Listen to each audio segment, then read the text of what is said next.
if you can see that or not, but it's pretty darn close to 4. Okay, so there's... All right, I'm going to crank it back up to 4 to make sure that I'm starting in the right spot. 1, 2, 3, 4. Okay, I'm going to get the other protractor here and see. Yep, that's right. So it's 4 cranks down on this wheel.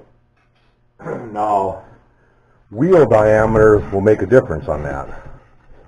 So what I'm going to do is I'm going to write that on this wheel, and I'll know I'll just go second relief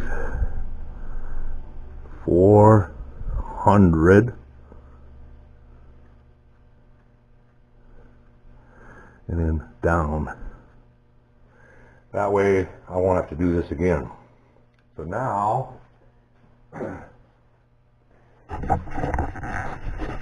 we're set.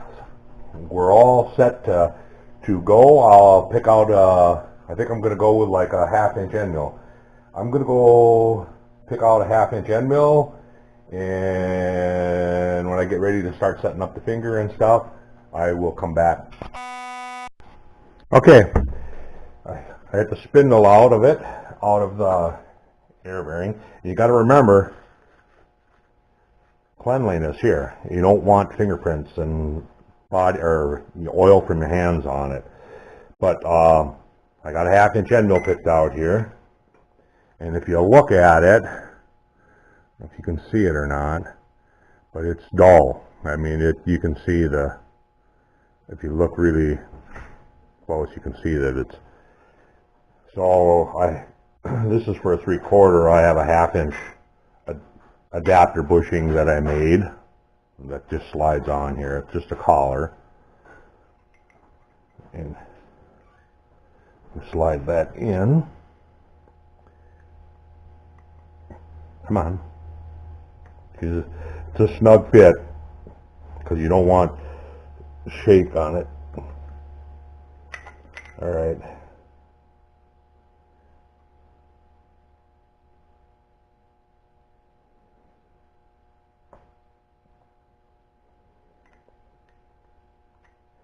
I'm wondering if I got the right bushing. I got several of them laying around. I got it in there, and not being able to get it back out. So I'll have to get my hook to pull it back out of there. And a little, like a chip hook, if I can find it. Or I can take a bolt, I guess, and bolt head and pull it out of there. Huh. So that's obviously not the right collar that I used from last time. Yeah. So I'll just take this bolt and stick it in there and pull it out. So this isn't the right collar. I have to find the right adapter collar to do a 1/2 inch, because when I made the spindle, it's 3/4, 3/8, and then I have an adapter to go down smaller with the 3/8 and an adapter to go smaller with this, with the 3/4. It's just that I don't remember. It's been a year or more since I used it, and I don't remember where I laid it. I'll find it. I will go see if I can find it. Okay, well, I found it. It's not this style. It was one that I actually turned up and made for the NC, and it looks like this. And clean Clean it up here. It's got a little bit of dreaded rust on it too, I see.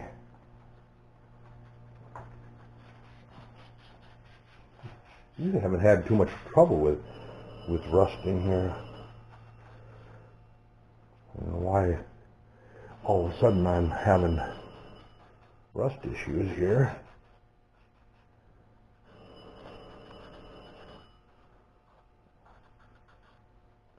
Just rubbing it with a little emery to get some of a little bit of surface rust starting off of it. Get it cleaned up here. Okay, so that should go into this, to here. Got to get it just right. Can't get it started crooked, it won't go in. Here we go. Okay, now that's in there. So then you take and slide the end mill in here, and then we'll tighten that screw up here. I'll go back over to the right Allen wrench here. Tighten that up. Once you get it set for a 1/2 inch, I'll be able to do all the 1/2 inch that I have. So we just tighten that up. That tightens the end mill in. Doesn't have to be really super tight, just snug. All right, now let's go back over. I don't think I'll leave you on the crank right here.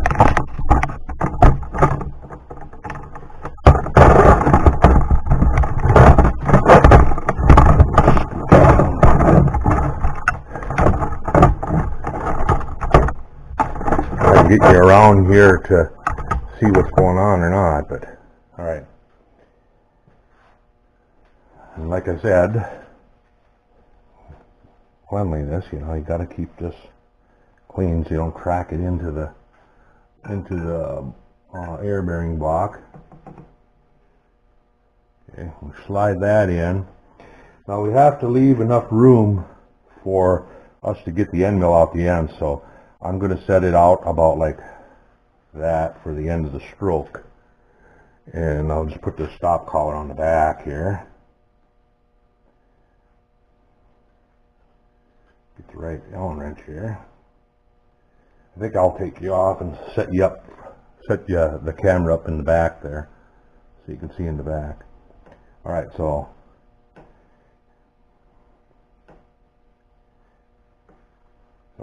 we're going to go all the way in, and now I'm going to set that finger. So I'm going to move the camera probably over here.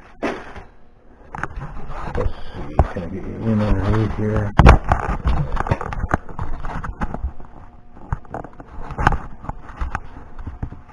Hopefully you can make that out right here. And we're going to set the finger up here. And this is all the way out now, so that should be, the finger should be set up at the very top of the end mill here. Right there. And so I'm just going to snug it up. There's a screw on the side here to hold the finger from tilting. I'm just going to snug that up, and I'm going to pull it back to just about dropping off. And then I got to make sure these flutes are fairly straight across. So I'm going to adjust this again. It's just snugged up so I can move it around yet. Maybe. There we go. So what do we got there? Oops. Looks like it's got to be turned a little bit. So I got to drop the finger down a little bit. So we loosen this collar up. And retighten that. And see where we're at now. More. Go down some more. I should have calibrated that so that I could.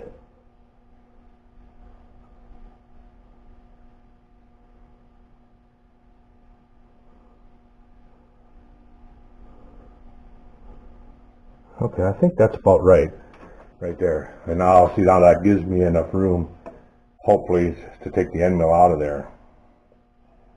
and we'll be sharpening from here. And what we'll do is we'll come in like that, and then okay, so now I'll move the table back, crank the wheel over here. The wheel should be set at the right height.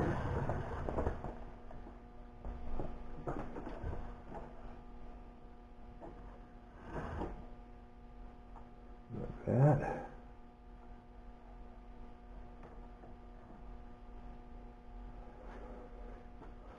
You know, I might have made a mistake here, because did I take the center line height with it down, or did I take it with it up? I might have to go back on the video and look to see, you know, whether I think I took it with it up.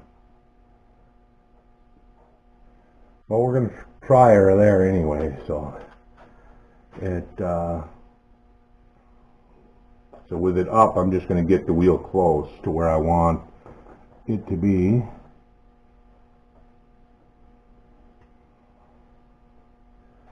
Right about there, so that when I drop off, I'm already off the wheel by the time it lets loose. And up here, yep, I'm actually grinding beyond where they already ground, where the original sharpening is. All right, so now I'm going to set the camera up different again. I don't know if I mentioned on the other video, I had put a switch on the motor here for clockwise and counterclockwise, and then I got it to a box here that I can flip on and turn off, so I don't have to unplug and plug the motor back in. I'm going to set you on the table over here and try to get that situated so you can kind of see the end mill. Is that a good spot or not? Or should I put you on the other side?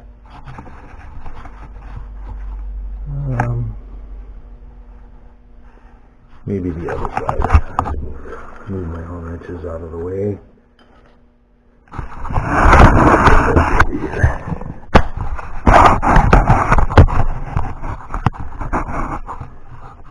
You might hear a slight hiss when I turn the air on, but I think that's a pretty good spot there. You can kind of see what's going on. Alright, so let's just give her a whirl. I'm going to plug the air in here and set the air pressure. Get my air hose up here.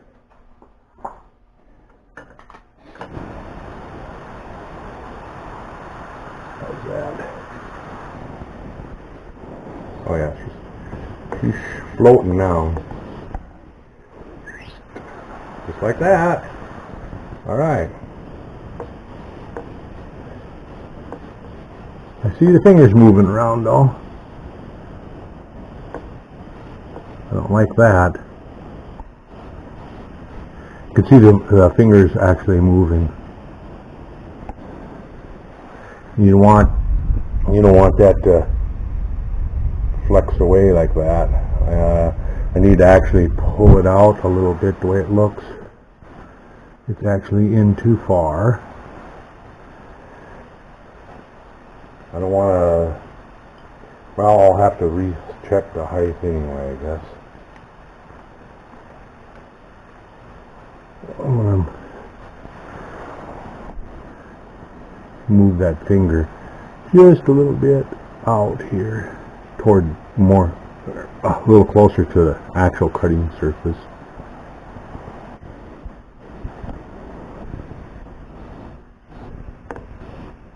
Still moving it there, but that's because it's riding up where it really shouldn't. I should stop right there. So I need to adjust that stop collar in on the back just a little bit. Right there.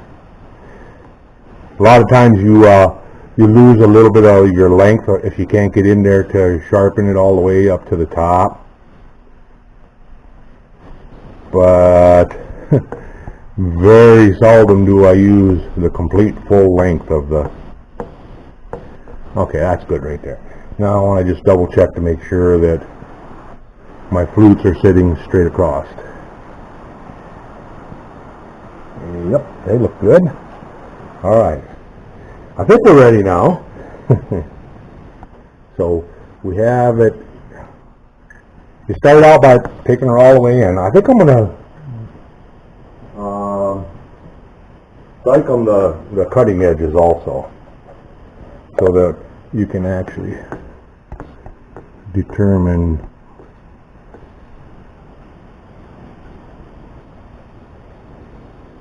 the end of this one didn't appear to be dull at all, so it's only the flutes that I have to do. If I get some end mills here that I need to do the end, I'll show you that setup also, which to me is actually easier setup than this here. But this isn't that bad, as long as you take your time and do it. If you try to rush through it, yeah, it's kind of a pain, but if you take your time, it's not that bad. Alright, so we're going to turn the wheel on here,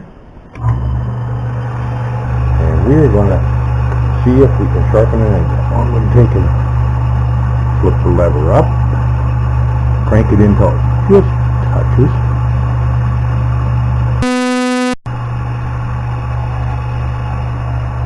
I don't know, I think the battery might be going dead on my camera.